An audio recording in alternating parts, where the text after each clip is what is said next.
10 commerce පන්තියේ අපි ඔයගොල්ලන්ට මේ තියරි යන අතරතුර හෝම්වර්ක් සිස්ටම් එකක් පොඩ්ඩක් පවත්වාගෙන යනවා. එතකොට මේ හෝම්වර්ක් සිස්ටම් එකෙන් අපි කරන්නේ ඔයගොල්ලන්ට අවශ්‍ය කරන මේ ප්‍රශ්න පත්‍ර වලට උත්තර ලියන්නේ දැනුම කොහොමද කියලා මේ ලබා ගන්න තමයි එතන අභ්‍යාස ටික තමයි කරන්නේ. ඒතර ඒකට අදාළ කරන පළවෙනිම ප්‍රශ්න පත්‍රේ අපි ගිය සතියේ කරා ගොඩක් අය උත්තර ලියලා තිබ්බා. හොඳයි. ඉතින් මේ ප්‍රශ්න වලට මේ උත්තර ලියන ටෙක්නික් මොනවාද කියලා පැහැදිලි කරන්න තමයි අද මම මේ යන්නේ. එහෙනම් බලමු මොනවාද කියලා. පළවෙනිම ප්‍රශ්නේ තියෙනවා ඔයගොල්ලෝගේ PDF එකක් තියෙනවා. මම මේක PDF එක අප්ලෝඩ් කරලා තියෙන්නේ. සහ අවශ්‍ය කෙනෙක් ඉන්නවා නම් මැසේජ් එකක් කමෙන්ට් එකක් දාන්න. මම මේක ඔයගොල්ලන්ට ලබා දෙන්න. නැත්නම් මම පහළ ලින්ක් එකෙන් ලින්ක් එකක් දාලා තියන්නම් ගිහිල්ලා මේ ඩවුන්ලෝඩ් කරගන්න. ඉතින් පළවෙනි ප්‍රශ්නේ තියෙනවා ඒකේ දීලා තියෙන්නේ අර මේ අපේ තියෙනනේ කොමර්ස් පේපරේ සෙකන්ඩ් පේපර් එකේ පළවෙනිම ප්‍රශ්නේ තියෙනවානේ. ඒකේ තියෙන්නේ ලකුණු 20ක්. ලකුණු 20ක් දෙනවා ප්‍රශ්න 10ක්. අන්න ඒක කොහොමද ලියන්නේ කියන එකට අදාළ වෙන්න තමයි මෙන්න මේ ප්‍රශ්න පත්‍රය අපි කරන්නේ. පැහැදිලිව පළවෙනි ප්‍රශ්න දීලා තියෙන්නේ ඒකට. ඉතින් මේකට විශේෂ වෙච්ච විශේෂ ක්‍රමවේද වගේක් තියෙන උත්තර ලියන්න බලමු ඒක මොනවාද කියලා. ඒක අහන එක ස්වරූපයක් තියෙනවා ප්‍රශ්නේ. අන්න ඒ ප්‍රශ්නවල ඒ ස්වරූප වලට කොහොමද උත්තර ලියන්නේ කියලා අද අපි සාකච්ඡා කරන්න යන්නේ. හරි. බලන්න මේ පොඩි ඡේදයක් දීලා තියෙනවා. රුහුණු විශ්වවිද්‍යාලයේ පශු වෛද්‍ය පීඨයේ උපාධිධාරියෙකු වන නීරෝගා විසින් 2025 එක දින මුදලින් රුපියල් ලක්ෂ 2ක් යොදා නැවුම් කිරි නිෂ්පාදන අලෙවි කිරීමේ ව්‍යාපාරයක් විශ්වවිද්‍යාලයේ අසර ආරම්භ කරන ලදී. එදිනට රුපියල් ලක්ෂයකට විශ්වවිද්‍යාලයේ අසලින් කඩකාමරයක් මිලදී ගත් අතර තමා සතු රුපියල් 40000ක් වටිනා ශීතකරණයක් සහ රුපියල් 20000ක් වටිනා ලී බඩුද ව්‍යාපාරයට යොදා ගන්නා ලදී. හරි. එතකොට තව කියනවා විශ්වවිද්‍යාලයේ නේවාසික සිසුන් සහ අසල්වැසියෝ දිනපතා කිරි මිලදී ගැනීම සඳහා පැමිණෙති. මෙහි නිෂ්පාදිතන සඳහා වෙළඳපොලේ විශාල ඉල්ලුමක් පවතින බැවින් ව්‍යාපාරය තවදුරටත් පුළුල් කිරීමට ඇය අදහස් කරයි කියලා කියනවා. තවත් අමතරව ඊළඟ ඡේද කියනවා 2025 1/20 දින තම සහෝදරයා වන ඖෂධ මුදලින් රුපියල් 50000ක් යොදා ව්‍යාපාරයට සම්බන්ධ වූ අතර නීරෝගා නැවුම් කිරි නමින් ව්‍යාපාරයේ ලියාපදිංචි කරන ලදී කියලා කියනවා. ව්‍යාපාර කටයුතු පහසු කර ගැනීම සඳහා රුපියල් 50000ක් බැංකුවේ තැන්පත් කර ජංගම ගිණුමක් ආරම්භ කරන ලද අතර රුපියල් 10000ක මාසික වැටුප් ගෙවීම පදනම් මත මනා පළපුරුද්දක් ඇති සේවකයෙකු බඳවා ගන්නා ලදී කියලා කියනවා. හරිද? ඊට තව කියනවා මෙහි ව්‍යාපාර කටයුතු තවදුරටත් පුළුල් කිරීම සඳහා රුපියල් සඳහා 2025 පෙබරවාරි 1 දින 110ක වාර්ෂික පොලියකට රුපියල් ලක්ෂ 2ක් තියෙන ඒක ළමයි මෙතන හදලා තියෙනවා ඔයගොල්ලෝ දුන්න පේපරේ ලක්ෂ 2යි තිබ්බේ මේක 240000ක් කරගන්න. හරිද? මේක හරි. 240000ක් කරගන්න. බැංකුවේ ණයක් ලබාගෙන කුඩා වෑන් රථයක් මිලදී ගන්නා ලදී කියලා තියෙනවා. හරි. අපි බලමු පළවෙනි ප්‍රශ්නේ අහනවා. මෙහි දැක්වෙන මිනිස් අවශ්‍යතා හා උවමනා සඳහන් කරන්න කියලා. මිනිස් අවශ්‍යතා හා උවමනා. හරි. අපි බලමු මේ මොකද්ද මේ මිනිස් අවශ්‍යතා හා උවමනා කියලා. මෙන්න මේක යටතේ කතා කරන්න දිනවා පළවෙනියටම රුහුණු විශ්වවිද්‍යාලයේ පශු වෛද්‍ය පීඨයේ උපාධිධාරියෙකු වන නීරෝගා විසින් 1/1 දින මුදලින් රුපියල් ලක්ෂ 2ක් යොදා නැවුම් කිරි නිෂ්පාදන අලෙවි කිරීමේ ව්‍යාපාරයක් විශ්වවිද්‍යාලය අසල ආරම්භ කරන ලදී කියලා තියෙනවා. පැහැදිලිද? එතකොට මේවා මොනවද කරන්නේ? නැවුම් මෙලකිරි අලෙවි කිරීමක් තමයි මේ ව්‍යාපාරේ කරන්නේ. එතකොට මොනවද? අපි දන්නවා මූලික අවශ්‍යතා තුනක් තියෙනවා. මූලික මිනිස් අවශ්‍යතා තුනක්. ආහාර, ඇඳුම්, නිවාස. එතකොට ඒකෙන් මෙයා මොකද්ද කරන්නේ? ආහාර කියන අවශ්‍යතාව මේ නැවුම් මෙලකිරි සම්බන්ධ වෙන්නේ මොනවාද? ආහාර. එතකොට අපි උත්තරේ ලියන්න ඕනේ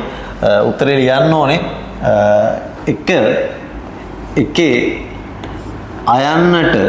අයන්නට ලියන්න ඕනේ අවශ්‍යතාවය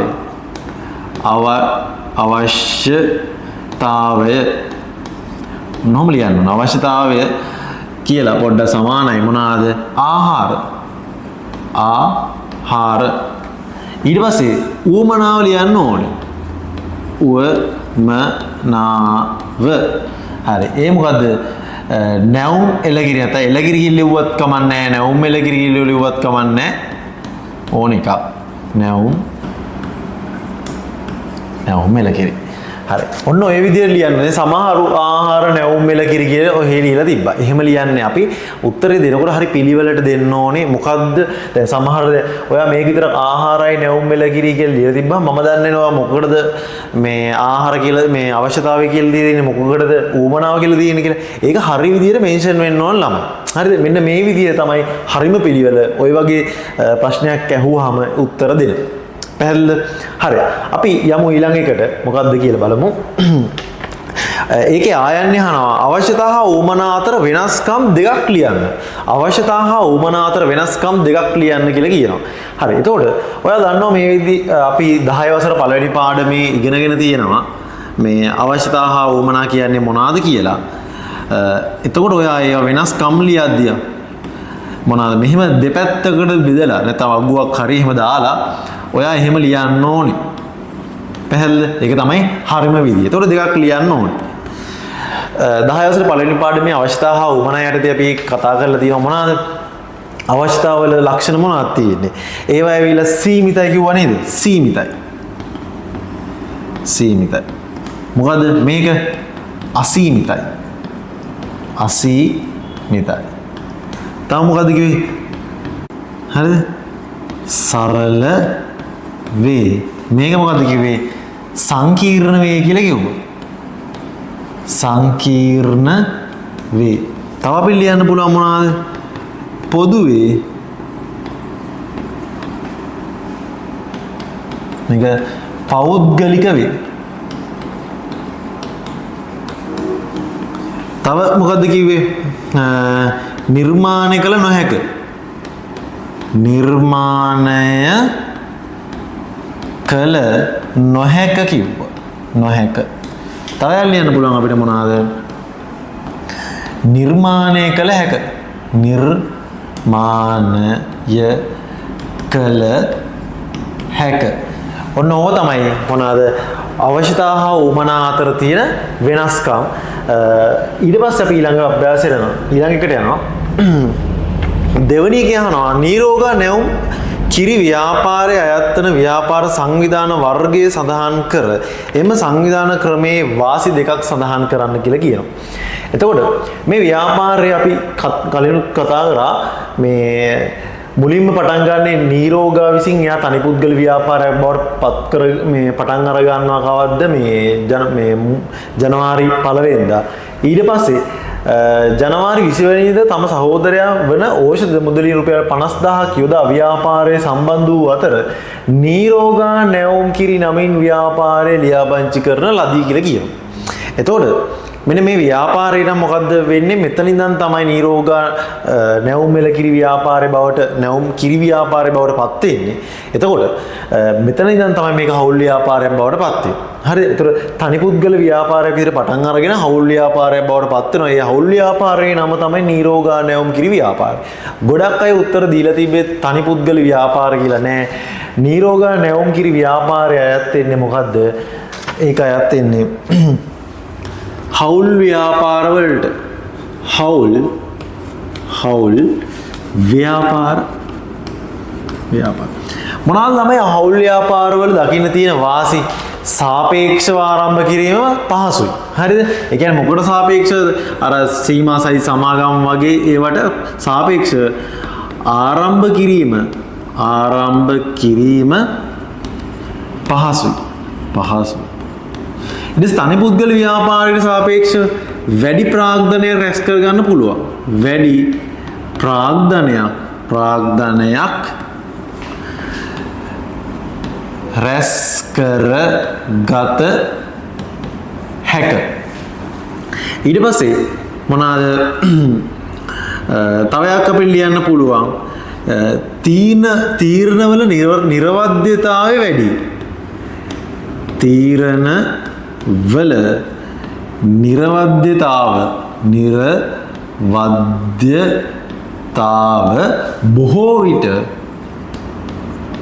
බොහෝ විට වැඩි. හරිද? ඔන්න ඔය වගේ දේවල් අපිට ලියන්න පුළුවන් මේ හවුල් ව්‍යාපාරවල වාසි විදිහට. ඊළඟට තුන්වෙනි එක තියෙනවා නීරෝගා නැවුම් කිරි ව්‍යාපාරයේ සතු ශක්තියින් හා අවස්ථා සඳහන් කරන්න. ශක්තියින් සහ අවස්ථා සඳහන් කරන්න කියනවා. අපි ව්‍යාපාර පරිසරයේ පාඩමේදී ඉගෙන ගත්තා මොනවාද මේ ශදුවත විශ්ලේෂණය කියන එක. මම මෙතන ලියන්නම් ශදුවත උත්තරේ තියෙන්නේ කතා කරන්න තුන්වෙනි එක. තුන්වෙනි එකට ශක්තියක් සහ ශක්තියක් ලියන්න ඕනේ. අවස්ථාවක් ලියන්න ඕනේ. අවස්ථාව. හරි. අපි ව්‍යාපාර පරිසරයේ දෙවනි පාඩම යටතේ කතා කරා මොනවාද? ශදුවත විශ්ලේෂණය. ශදුවත විශ්ලේෂණය. ශදුවත විශ්ලේෂණ ශක්තියින් දුර්වලතා අවස්ථා තර්ජන. ඔන්න ඕක තමයි ශදුවත විශ්ලේෂණය කියලා අපි කතා කරේ.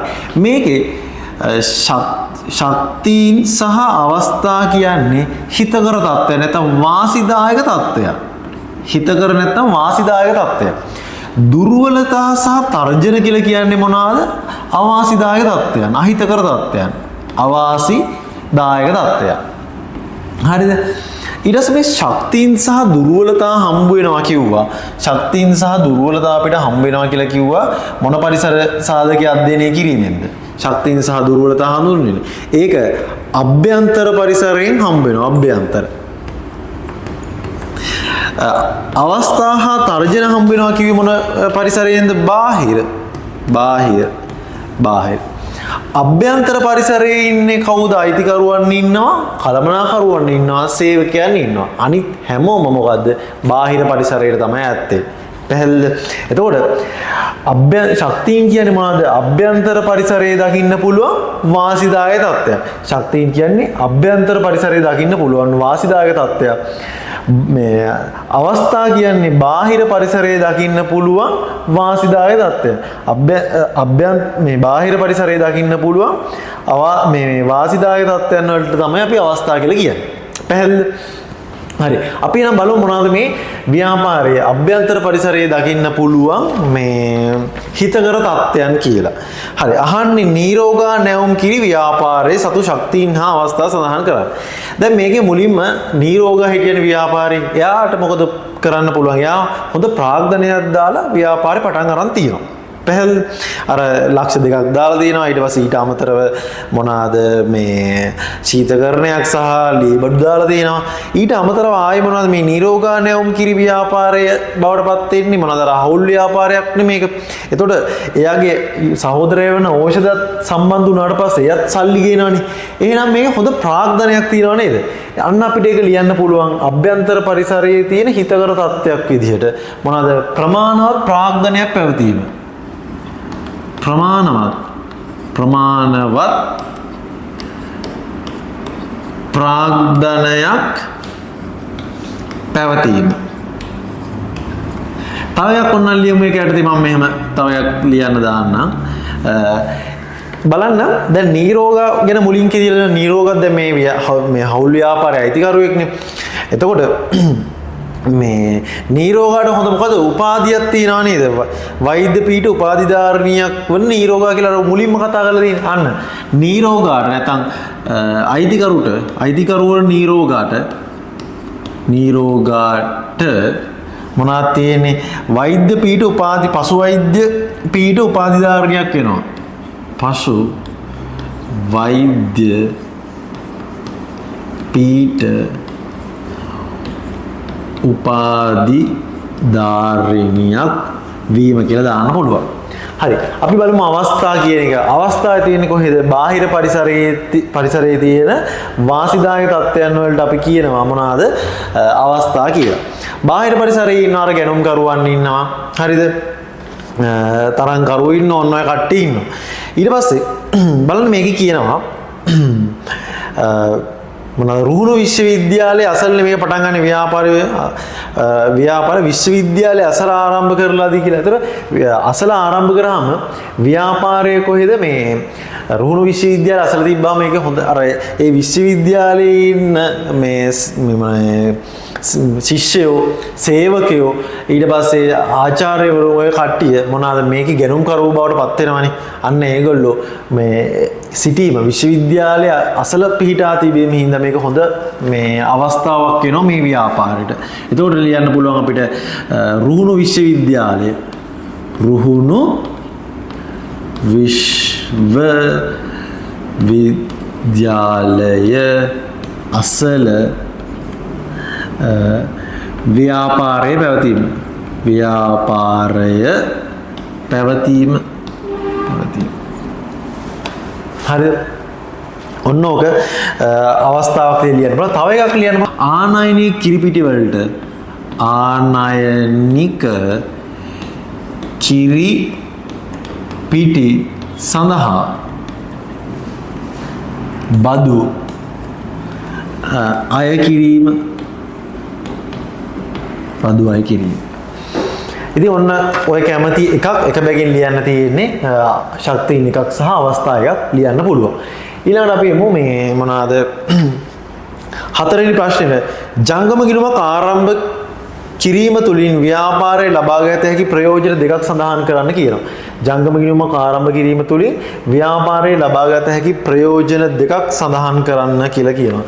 ජංගම ගිණුමක් කියලා කියන්නේ අර වාණිජ්‍ය බැංකුවක චෙක්පත් මගින් ගනුදෙනු කිරීම සඳහා මේ ආරම්භ කරන මේ ගිණුමකට. ඒතකොට ඒකෙන් තියෙන ප්‍රධානම වාසිය තමයි මොනවාද?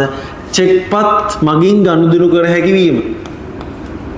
චෙක්පත් මගින් ගනුදෙනු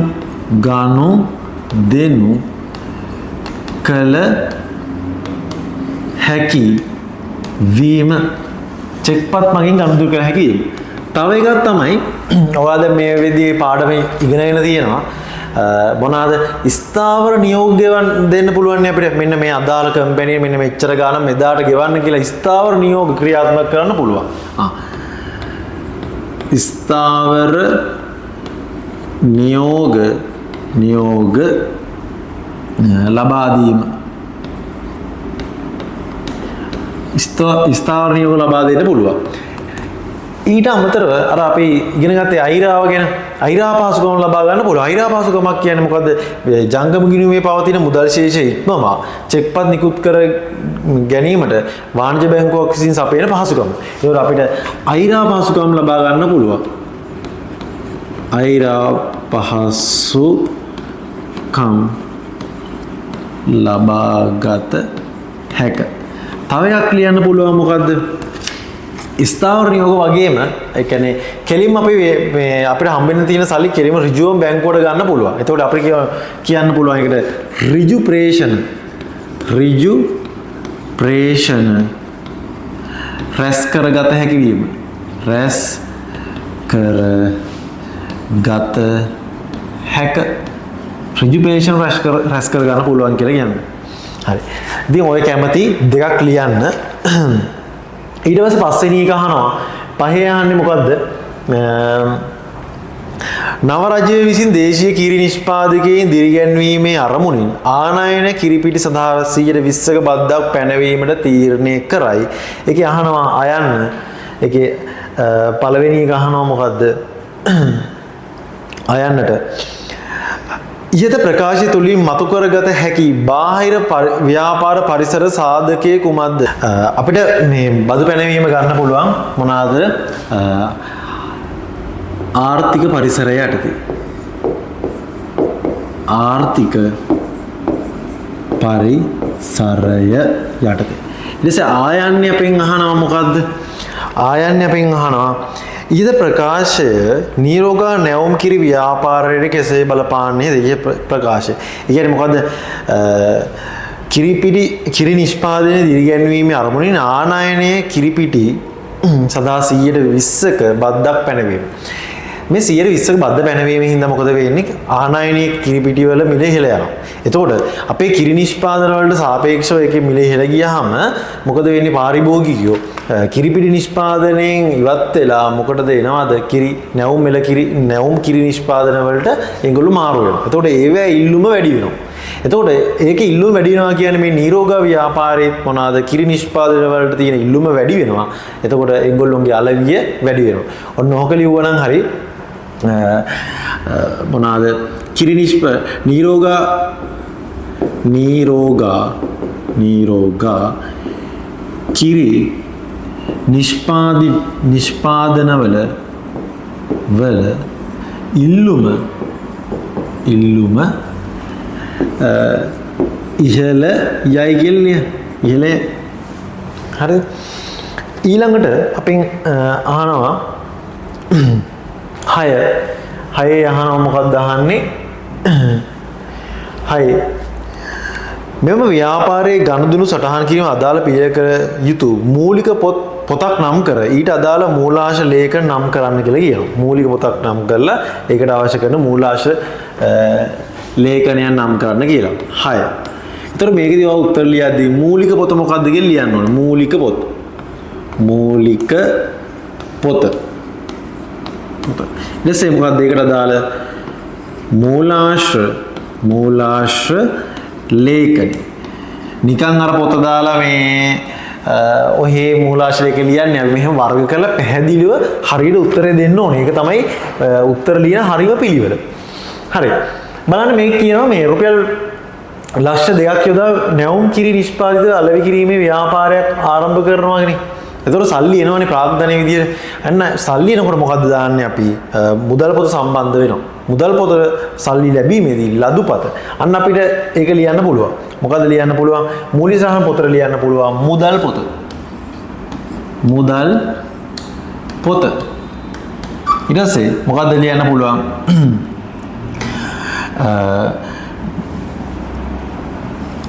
අපි ලියන්න පුළුවන් ලදුපත කියන.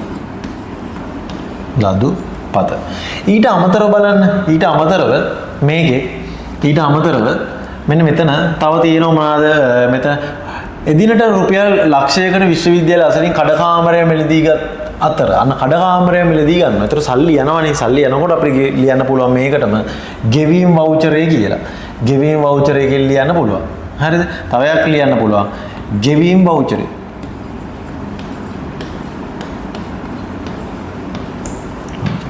ඊට අමතරව මොනවාද තව අර තිබ්බයි එකේ ගානේ මෙන්න මේ ජංගම ගිණුමක් විවෘත කරනවා කියලා තිබ්බනේ.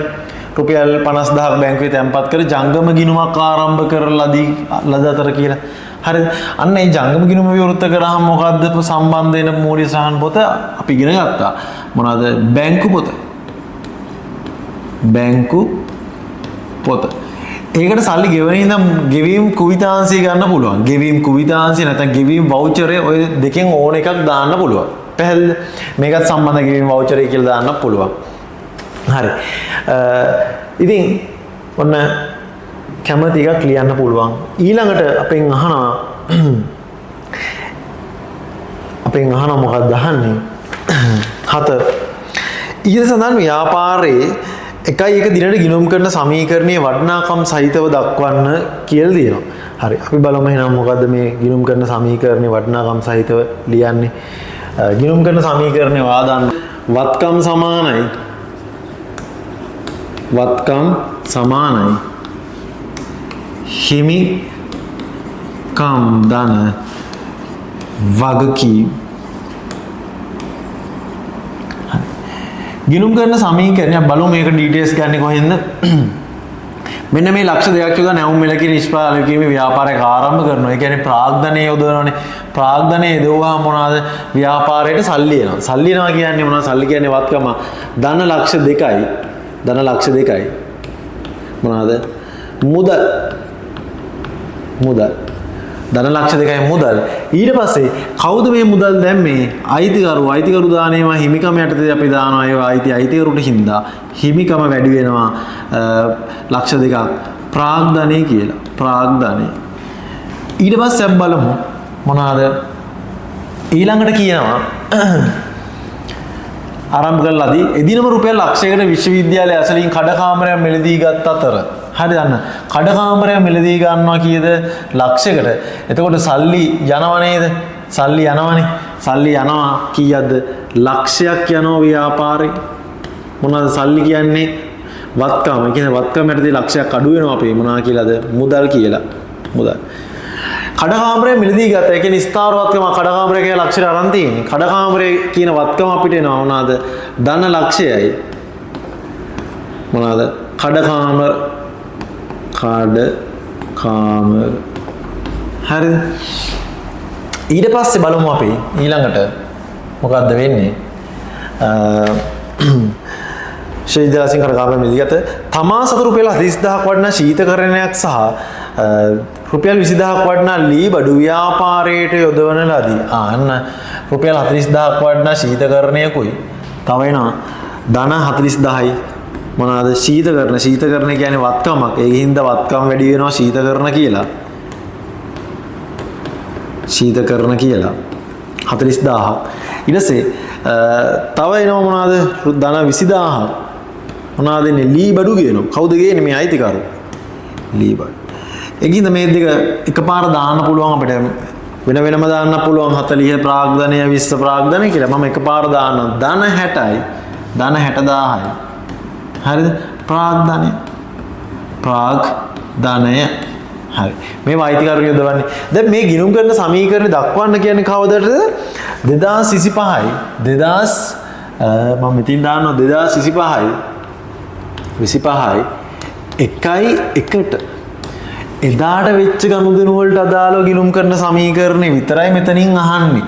එතනින් එහා වෙච්ච ගනුදෙනු මේකට දාන්නේ නැහැ. පැහැදිලිද? අනිත් දේ තමයි මේකේ මෙන්න මෙහෙම විතරක් තියලා තියන්නේ නැහැ අපි. ඒක වැරදි සම්පූර්ණයෙන්ම. එතකොට අපේ ගිණුම් කරන්නේ මේ ගිණුම් කරන සමීකරණයේ අගයන් වටිනාකම් සහිතව දක්වන්න කියන්නේ. එතකොට මේ වටිනාකම් අපි දාන්න ඕනේ. බලන්න මෙතන ලක්ෂ 2යි. මේ මෙතනින් ලක්ෂයක් ගිහිලා ආයි ලක්ෂයක් එකතු වෙනවා. ඒකට කැපිලෙනවා. ඒත් ලක්ෂ 2ම තමයි ඊට පස්සේ. මෙතන 40000යි මෙතන 20000යි. ඒ කියන්නේ 60000යි. ලක්ෂ 2යි 60යි කියන්නේ කීයද? 260000යි. 260000යි. හරිද? ඊට පස්සේ මෙතන සමානයි 260000යි දෙක එකතුව 260000යි. මේක කීයද? මෙතන නෑ ඉරක්. ඔන්න ඕක තමයි ගිණුම් කරන සමීකරණය. ඒතකොට ඔයා මේක හරිනම් පෙන්වන්න ඕනේ වෙනම උඩින් හරි දාලා හරියට උත්තරේ පෙන්නමු අපි. වත්කම්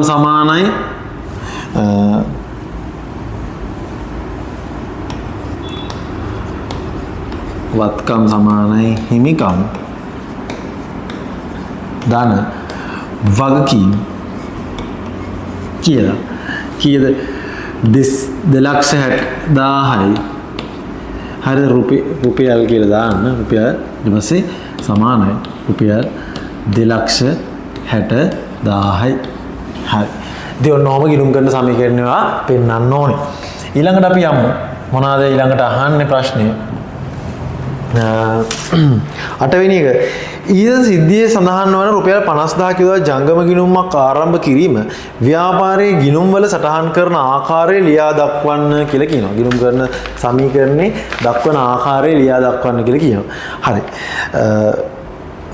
ඊට සිද්ධියේ සඳහන් වන රුපියල් 50000ක යොදා ජංගම ගිණුමක් ආරම්භ කිරීම ව්‍යාපාරයේ ගිණුම් වල සටහන් කරන ආකාරය ලියා දක්වන්න. ව්‍යාපාරයේ ගිණුම් වල දාන්න. හරි. ඒ කියන්නේ කොහොමද අපි මේකෙන් ඉල්ලන්නේ අපි ගිණුම් වල දාන විදිය?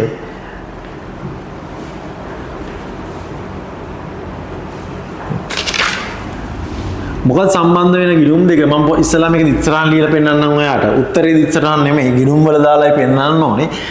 දිස්සරහන් තමයි මොනවාද? බැංකු ගිණුම හර. බැංකු ගිණුම හර. ඇයි බැංකු කියන වත්කම ඇති වෙනවා. බැංකු ගිණුම කියන වත්කම ඇති වෙනවා 50000කින්. වත්කම වැඩිවීම හර. හරි වත්කම වැඩිවීම හර. ඒතර මේ බැංකු ගිණුමට සල්ලි දාන්නේ මොන වෙන්නේ? අපි ව්‍යාපාරේ තියෙන සල්ලි. ව්යාපාරේ තියෙන සල්ලි අඩු වෙනවා. ඒ කියන්නේ වත්කමක් අඩු වෙනවා. වත්කම අඩු වෙද්දි බැර. වත්කම අඩු වෙද්දි බැර වෙනවා.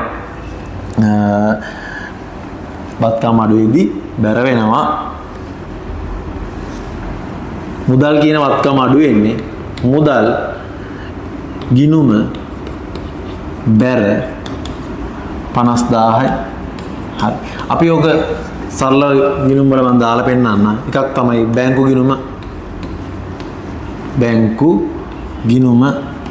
අනිත් එක තමයි මොනවාද? මුදල් ගිණුම. කවදද මේක ඕපන් කරන්නේ බැංකු ගිණුම?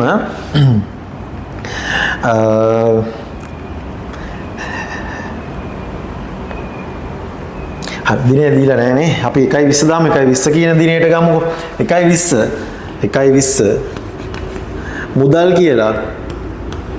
කියලා හර වෙන්න ඕනේ බැංකු ගිණුම හරනේ 20000යි. බැංකු ගිණුම මුදල් ගිණුම බැර වෙනවා 1.20ට. මොනවා කියලාද බැංකු කියලා? 20000. හරිද? ඔන්න ඕක තමයි ගිණුම් වල තියෙන ආකාරය අපි පෙන්වන්න ඕනේ. ඒ වල තියෙනවා මේ 9 වෙනි ප්‍රශ්නේ අහන්නේ බැංකු ණය සඳහා 2.28 දින ගෙවූ මාසික පොලිය ගණනය කර ගිණුම්ගත කරන්න කියලා කියනවා. ගිණුම් වල දක්වන්න කියලා තියෙනවා. හරි. අපි ගත්ත බැංකු ණය කිය 2,40,000යි. 2,40,000 කරන් තියෙනවා. එතකොට 2,40,000ට බලන්න ඕනේ කොච්චර පොලියක් එනවද කියලා. 110ක පොලිය යන්නේ. ප්‍රශ්නේ තමයි කීයද? 9 වෙනි එක. 9 වෙනි ප්‍රශ්නේ. 9. බලන්න 2,40,000ට 100%ක පොලියක් ගන්නවා කීයද? එන්නේ වාර්ෂික පොලිය. වාර්ෂික පොලිය සමානයි කීයද? 24000යි. වාර්ෂික පොලිය 24000යි. අපිට ඕනේ වාර්ෂික පොලිය නෙමෙයි මාසික පොලිය. මේ වාර්ෂික කියන්නේ අවුරුද්දකට මාස 12යි. ඒක 12න් බෙදුවාම එනවා එක මාසික පොලිය. එක මාසික පොලිය කියලා කියන්නේ කීයක්ද? රුපියල් 2000යි. රුපියල් 2000 තමයි මොනවාද මෙන්න මේ පොලිය එන්නේ මාසිකට. එතකොට මේ පොලිය ගිණුම්ගත කරන්න ඕනේ. පොලිය කියන්නේ මොනවාද? පොලිය කියන්නේ වියදමක්. වියදම්. එතකොට මේක අහන්නේ ගෙවූ මාසික පොලිය ගණනය කරන්න කියලා ගණනය කර ගිණුම්ගත කරන්න කියලා. එහෙනම් බැංකු ණය පොලි වියදම් ගිණුමක් එන්න ඕනේ. බැංකු ණය පොලි වියදම් ගිණුමක් එන්න ඕනේ. ගෙවන්නේ මුදල් වලින්. එහෙනම් මුදල් ගිණුමේ දාලා පෙන්නන්න ඕනේ මුදල්. හරිද? වියදම් ගෙවුවාම වියදම් වැඩි වෙනවා. මොනවාද? බැංකු ණය පොලි කියලා වියදම් වැඩි වෙනවා 2000ක්. මොනවාද? 2.28 මුදල් කිය.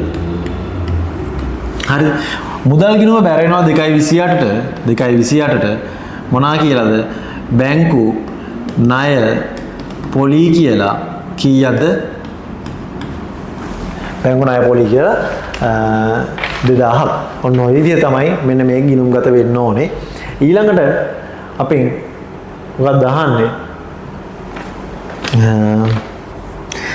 ඊට ව්‍යාපාරය සතු ජංගම නොවන වගකීම් වල වටිනාකම ගණනය කරන්න. මේකේ ජංගම නොවන වගකීමකට අරන් තියෙන්නේ මොකද්ද? මේ වාර්ෂික පොලියට ගත්ත අර 110ක වාර්ෂික පොලිය ගත්ත බැංකු ණය විතරයි. ඒතකොට බැංකු ණය කියන එක විතරයි අපිට එන්නේ. ඒතකොට මේකට අපි ලියන්න පුළුවන් 10 වෙනි එකට මොකද්ද? ජංගම නොවන වගකීම් බැංකු ණය රුපියල් 2,40,000යි. ඔන්න ඕක තමයි උත්තරේ එන්න ඕනේ. දැන් මෙහෙම උත්තර ලියද්දී ගොඩක් අය මම දැක්ක කරලා තියෙන වැරද්ද එක ගොඩේ රූල් අරින්න නැතුව දැන් අපි ගමු එක පළවෙනි ප්‍රශ්නේ කියලා. පළවෙනි ප්‍රශ්නේ ආයනු තියෙනවානේ. හරිද? ඔහොම ලියලා එහෙමම දෙවෙනි එක රූලක් අතරින්නේ නැහැ ඔහොම ලියලා. හරිද? එහෙම ලියන්න එපා. හරි රූල් අරින්න ඈඩ් කරන්න. මොකද ඒවා බලන එක්කනට හරියට පිළිවෙලට පේන්න තියන්න එක කොටේ ගහන්න එපා. ඒ වගේ වැරදි කරන්න යන්න එපා. හරිද? අනිත් එක අර ගිණුම් කරන සමීකරණයකදී මතකනේ ගිණුම් කරන සමීකරණය අහන්නේ 1:1ට. ඒතකොට ඔයා සමහර වෙලාවට අහලා දීලා තියෙනවට පල්ලේ අර ගිය මාසවල කරපු ඒවත් එක්කම. ඒව ලියන්නේ අනිවාර්යෙන් 1:1 ඉල්ලුවා නම් එදාට අදාළ වෙච්ච ගනුදෙනු විතරයි දාන්න ඕනේ. සමහරු හරියට දාලා තිබ්බට මෙන්න මෙහෙම එකතු අරගෙන දාලා තින්නේ. හරිද? එකතු අරගෙන පෙන්නන්න ඕනේ. මෙන්න මෙහෙම ගිණුම් කරන සමීකරණේ වටිනාකම් නැහන්නේ. ඕවා තමයි මේකේ තියෙන අර ටෙක්නික්. හරිද? ඊට පස්සේ තව මොනවාද? මෙන්න මේවා ලියද්දී එහෙම මොනවාද? අවස්ථා හා උමනා ඒව ලියද්දී මේ ශක්තියින් සහ අවස්ථා ඒව ලියද්දී හරියට ලියන්න ඕනේ. මෙන්න මේ ශක්තියින් වලට මේ උදාහරණ අවස්ථාවලට උදාහරණ. නැත්නම් මෙහෙන් එකයි ඔකයි ලියලා තියෙනවා නිකන් මේක මොකක්ද කියලා හරියට පැහැදිලිව නෑ. ඒතර මම දන්නේ නැහැ නිකන් ප්‍රමාණවත් ප්‍රාග්ධනය පැවතීම ඔය අවස්ථාවකට කිව්වත් අර මේ නැත්නම් ශක්තියකට කිව්වද කියන එක පැහැදිලිද? ඒකෙන් හින්දා ඒව හරියට පිළිවෙලට තියෙන්න ඕනේ. නැත්තම් ඔයාගේ උත්තර හරියට මේ පැහැදිලි නෑ මොනවාටද ලකුණු දෙන්න කියලා හිතා ගන්න බැරි වෙනවා. පැහැදිලිද? ඒකින්ද හොඳට ඒ දේවල් ටික අවධාරණය කරගන්න. ඒක තමයි මෙන්න මේ අර පළවෙනි ප්‍රශ්න 20 යටතේ වාට කතා කරන පළවෙනි ප්‍රශ්න 10 ඒ කියන්නේ මේ සෙකන්ඩ් පේපර් එකේ එන පළවෙනිම ප්‍රශ්නේ පළවෙනි ප්‍රශ්න 10ට අදාළව කියන්න තියෙන්නේ.